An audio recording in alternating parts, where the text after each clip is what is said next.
आज की इस वीडियो में हम बात करने वाले हैं फाउंडिंग टाइटन के फैमिली ट्री के बारे में और देखेंगे कैसे फाउंडिंग टाइटन यूमिर से एरन के पास गया। ये सब कुछ शुरू होता है एक लड़की से, एक ऐसी लड़की जिसका नाम था यूमिर फ्रिट्ज, जिसका चाइल्डहुड पूरी तरह से नाइटमेयर के भरा हुआ था। वो एक स्लेव, एक कैप्टिव और एक पावरलेस इंसान थी, लेकिन डेस्टिनी ने उसके लिए कुछ स्पेशल सोच रखा था और ये हम आगे देखेंगे कि डेस्टिनी ने उसके लिए जो सोचा था वो उसके लिए कर्ज था या वरदान। एक दिन यूमिर गलती से एक मिस्टीरियस स्पाइनल क्रीचर के साथ कांटेक्ट बनाती है और वहीं से शुरू होता है दुनिया का सबसे बड़ा कर्ज, जिसे नाम दिया गया द कर्ज ऑफ फाउंडिंग टाइटन, जिसने यूमिर को एक वेपन बना दिया। वैसे तो यूमिर एक स्लेव थी जिसके पास गॉड जैसी पावर आ गई थी, लेकिन किंग फ्रिट्ज ने उसे अपने एम्पायर के लिए एक टूल बना लिया। वो उसे रोड बनाने से लेके जंग जीतने तक सारा काम कराता था।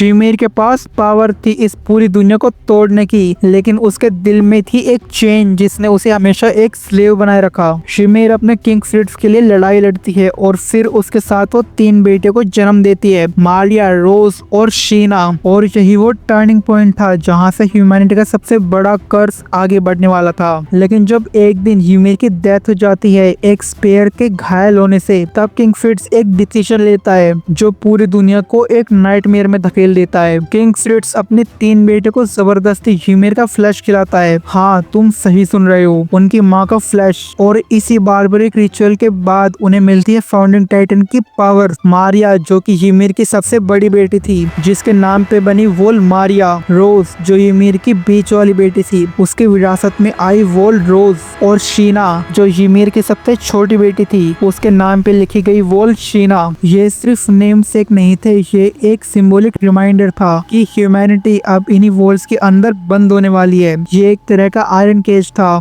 यूमिर की तीनों बेटियां तो मर गई, लेकिन उनके खून और उनके नाम ने इंसानियत को हमेशा के लिए अपने अंदर एनस्लेव कर लिया। इन्हीं 3 बेटियों ने अपनी माँ के टाइटन पावर को इनहर्ट किया और फिर अपने बच्चों को पास किया। इसी तरह एक ब्लड लाइन चेन शुरू होती है, एक साइकिल ऑफ ब्रूटैलिटी, जहां हर जनरेशन अपने बच्चों को टाइटन की पावर को सौंप दिया जाता है। अब यहाँ एक जंप आता है। एनिमे और मांगा में यूमिर के मरने के बाद जो 1800 सालों तक उनके डिसेंडेंट थे, उन्हें नहीं दिखाया गया है। हाँ, लेकिन इतना कंफर्म जरूर किया गया है कि फाउंडिंग टाइटन हमेशा से फ्रिट्ज रॉयल फैमिली के पास था। मतलब फाउंडिंग टाइटन पहले था यूमिर के पास, फिर गया उनके बेटियों के पास, फिर उनके बच्चों के पास, और ये आगे जाके हर जनरेशन में सर्कुलेट होता रहा। इसी चेन का रिजल्ट था 1800 साल तक रॉयल फैमिली ने पूरी दुनिया पे राज किया, वो भी टाइटन पावर के दम पे। अब टाइम आता है लगभग 145th जनरेशन का, जहाँ एक किंग आता है जिसका नाम था कार्ल फ्रिट्ज। ये बंदा हिस्ट्री में एक बहुत ही बड़ा ट्विस्ट लेके आने वाला था। एल्डिया, जो एक रॉयल एम्पायर था, उसके और मार्ले के बीच में ग्रेट टाइटन वॉर शुरू होती है। मार्ले एल्डिया के खिलाफ रिवोल्ट स्टार्ट करता है और एल्डिया से उनके 7 टाइटन्स के कंट्रोल को छीन लेता है। कार्ल फ्रिट्ज को पता था कि अब एल्डिया के लिए जीतना मुश्किल हो चुका है, लेकिन इसकी असली वजह तो कुछ और ही थी। देखने से लगता है कि कार्ल फ्रिट्ज को डर लग रहा था, लेकिन इसकी असली वजह थी कार्ल फ्रिट्ज का गिल्ट। उसे लगता था कि उसके एंसेस्टर्स ने दुनिया को स्लेव बनाया और टाइटन्स का यूज करके पूरी दुनिया को बहुत ही परेशान किया।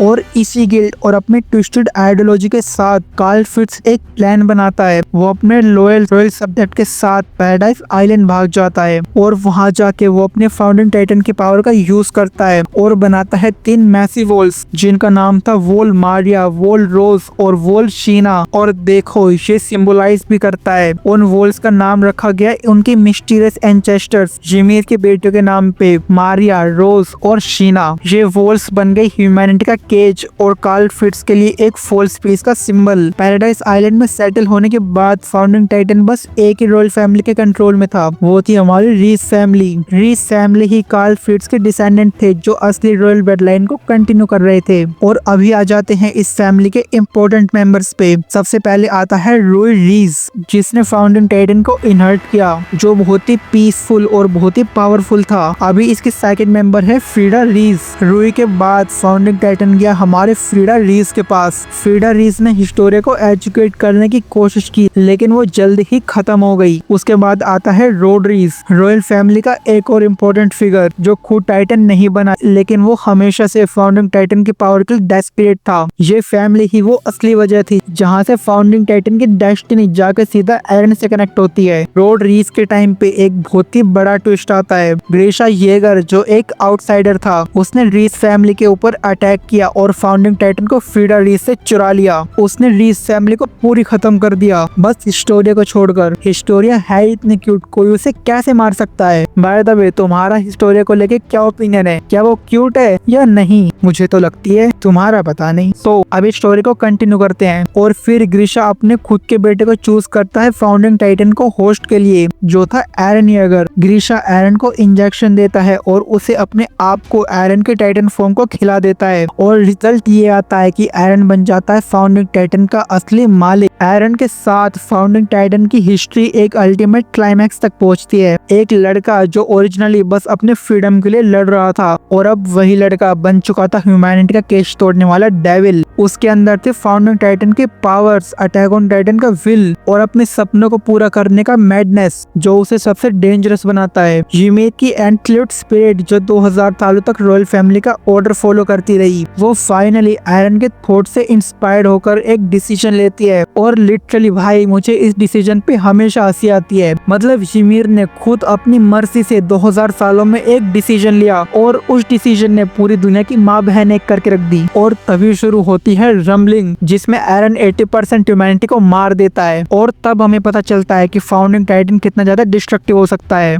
अब हमारी पूरी स्टोरी का एक छोटा सा रिकैप देखते हैं। फाउंडिंग टाइटन सबसे पहले था यूमेर फ्रिट्ज के पास, उसके बाद वो गया उसकी 3 बेटियां मारिया, रोज और शीना के पास, जिन्होंने अपनी माँ का फ्लैश खाकर फाउंडिंग टाइटन की पावर को एक्सेप्ट किया। और उसके बाद वो powers generation to generation pass होती रही। लेकिन उसके बाद 1800 सालों तक जो जनरेशन आई, उनका हमारे पास कोई रिकॉर्ड नहीं है, ना एनिमे में और ना ही मांगा में। हाँ, लेकिन इतना कंफर्म जरूर है कि फाउंडिंग टाइटन हमेशा से रॉयल फैमिली के पास था। अभी आती है 145th जनरेशन, जो थी कार्ल फ्रिट्ज की। कार्ल फ्रिट्ज मार्ले के अगेंस्ट फाइट करता है, लेकिन उसके मन में एक गिल्ट था उसके एंसेस्टर्स के लिए कि कैसे उन्होंने फाउंडिंग टाइटन की पावर्स का यूज किया लोगों को स्लेव बनाने के लिए। और इसी चक्कर में वो खुद अपने इंटेंशन से मार्ले के खिलाफ वॉर को हार जाता है और वो खुद फाउंडिंग टाइटन और अटैक टाइटन को लेके भाग जाता है पैराडाइज आइलैंड पे। और वहां जाके बनाता है 3 वोल मारिया, वोल रोज और वोल शीना।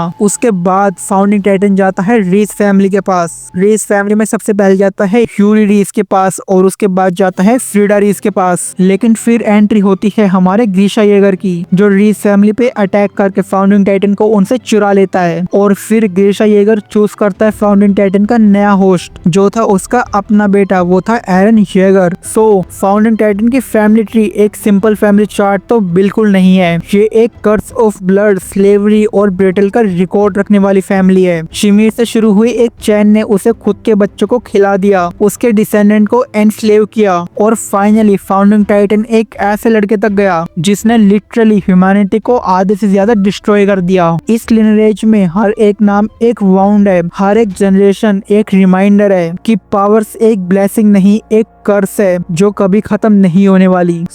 ये थी हमारी आज की धमाकेदार स्टोरी। आई होप तुम लोगों को इसमें मजा आया होगा। और हाँ, अगर तुम्हें भी फाउंडिंग टाइटन की पावर चाहिए तो वीडियो को लाइक और चैनल को सब्सक्राइब जरूर करना। तब तक मैं एरन को बोलता हूँ कि वो अपने पावर्स तुम्हें दे दे और हम मिलेंगे कल। तब तक के लिए बाय बाय।